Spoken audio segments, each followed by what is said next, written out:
Hello! Welcome back to my channel. Kamusta kayong lahat? So, itong reading na to ay collective. Paalala lang din, hindi lahat ay makaka-resonate sa reading na to. So, take what resonate and leave what doesn't. So, ibig sabihin, kung hindi ka naka-resonate at hindi na-pick up yung energy mo, ibig sabihin hindi para sa'yo ang reading na to. So, tingnan natin kung ano ba yung makikita nating message ngayon.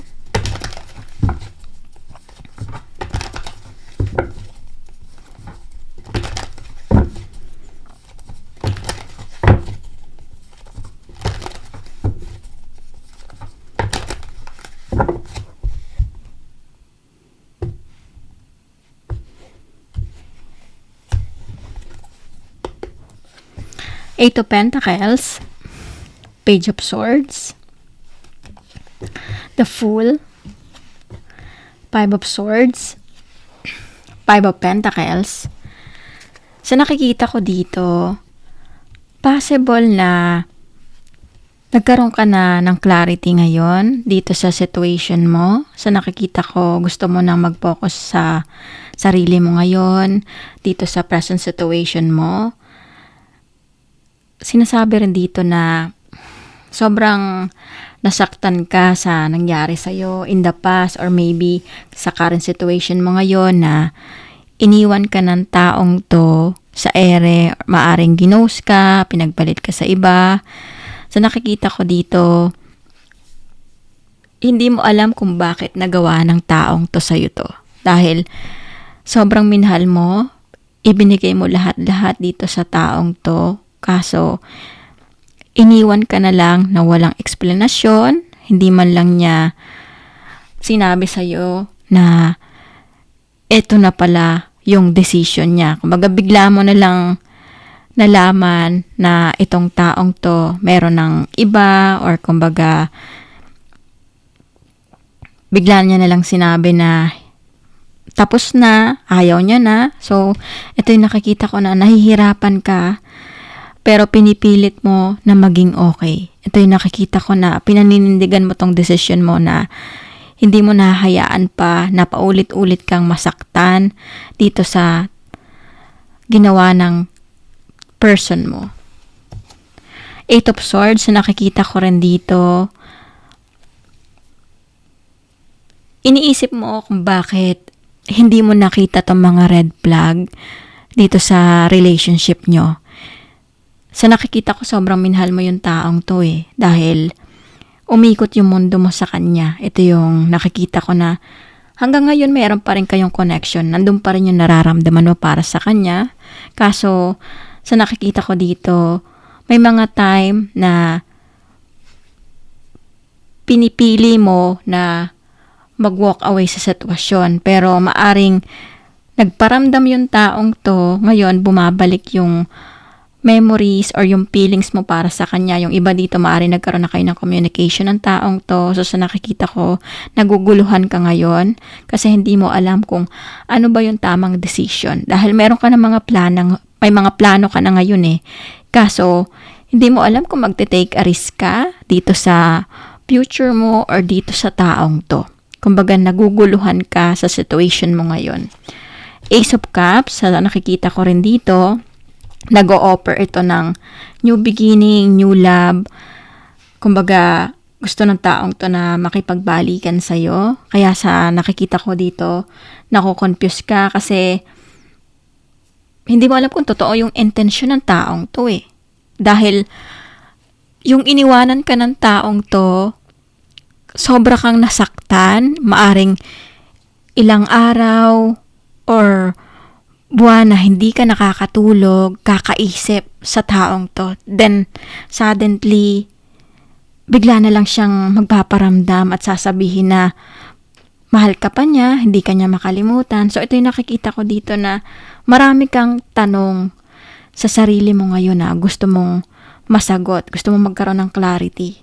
Gusto mong malaman kung ano ba talaga yung intention ng taong to, bakit bumabalik pa siya sa'yo.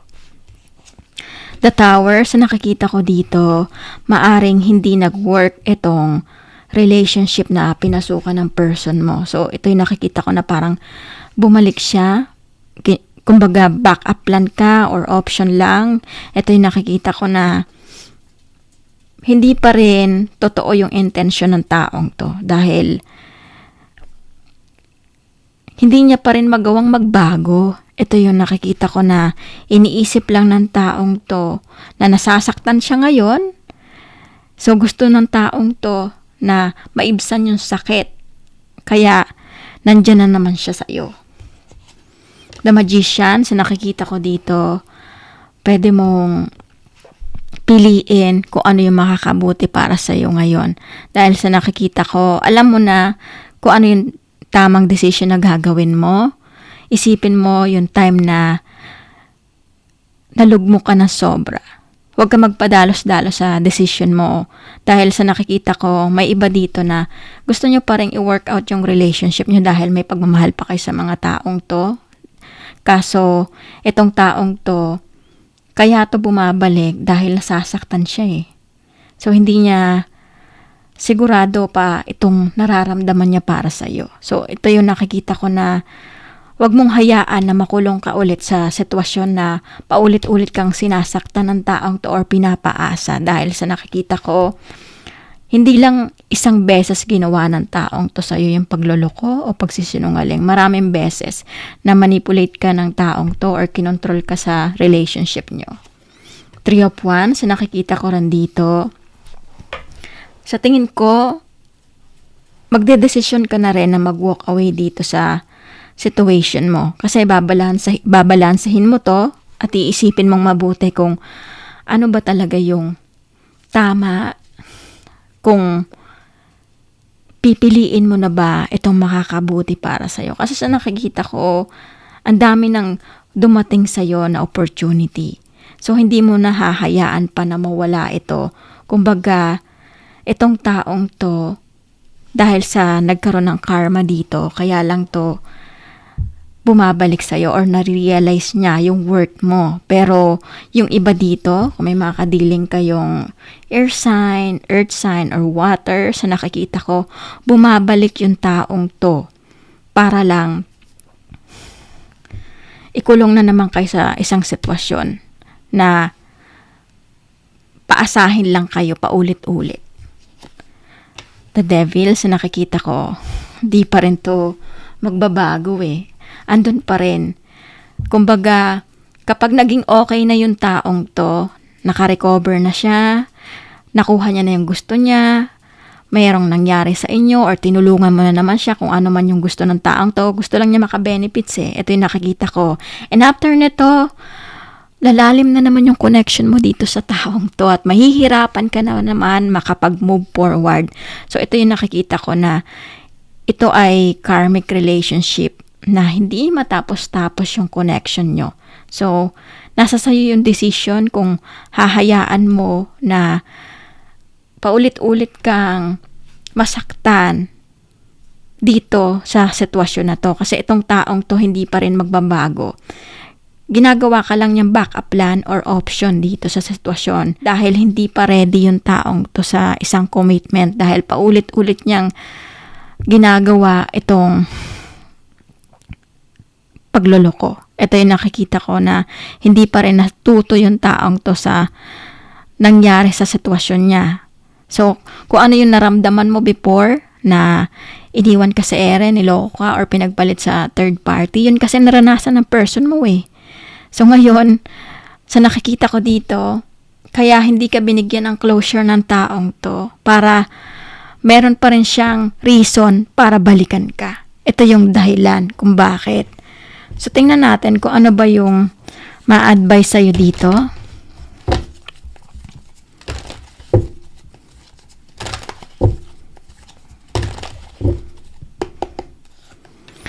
Nine of Swords, Knight of Wands, 8 of Cups. Sa nakikita ko dito, kailangan mong mag-walk away dito sa sitwasyon na to. Dahil paulit-ulit kang masasaktan sa taong to. Hindi pa rin to magbabago dahil laging may plano ito. Ito yung nakikita ko na kapag gusto niya, gagawin niya talaga. Kapag meron na naman siyang natipuhan or nagustuhan or magloko siya sa'yo, laging uulit-ulitin ng taong to. So, sa nakikita ko dito, ang advice sa'yo, piliin mo yung sarili mo ngayon dahil sa nakikita ko dito, nakalimutan mo nang mahalin yung sarili mo eh. Dahil kakamahal mo sa taong to na hindi ka naman binalue. Kumbaga, ginamit ka lang ng taong to. Gusto niya lang na tulungan mo siya, may mangyari lang. Yun lang yung palaging gusto ng taong to. Maybe meron kayo makadiling na Capricorn or Earth sign. So nakikita ko dito, magpaparamdam to sa inyo at binibigyan kayo ng warning dito dahil ganun pa rin yung gagawin ng taong to. Imamanipulate lang kayo. So depende sa mga kadiling nyo dahil sa nakikita ko may mga Earth sign, water sign, fire, air. Ako nakikita dito na magpaparamdam pero hindi pa rin totoo yung mga intention nila. So ang ina-advise sa'yo dito na huwag mong hayaan na paulit-ulit kang malugmok sa taong to dahil kung ano yung naranasan mo before na sobra kang nasaktan, hindi mo alam kung anong gagawin mo, paano ka makakapag-move forward, mararanasan mo ulit sa taong to. Kasi itong taong to, hindi niya pa rin makita-kita yung worth mo. So sa nakikita ko, kailangan mong i-cut off na totally sa buhay mo yung taong to para makapagsimula ka na. Dahil marami ka ng plano ngayon. Ito yung sinasabi dito. And piliin mo na maging masaya dahil merong paparating sa'yo na new person. Ito yung nakikita ko kung itong past mo nag-o-offer ulit ng new beginning. Sa nakikita ko dito, ayaw lang ng taong to na maging masaya ka. So, kinukulong ka niya sa ganitong sitwasyon. So, ito lang yung nakikita kong message dito at kung nakaresonate kayo sa reading na to, huwag niyong kalimutan mag-like at comment at huwag niyo rin kalimutan mag-subscribe sa aking channel at maraming salamat ulit.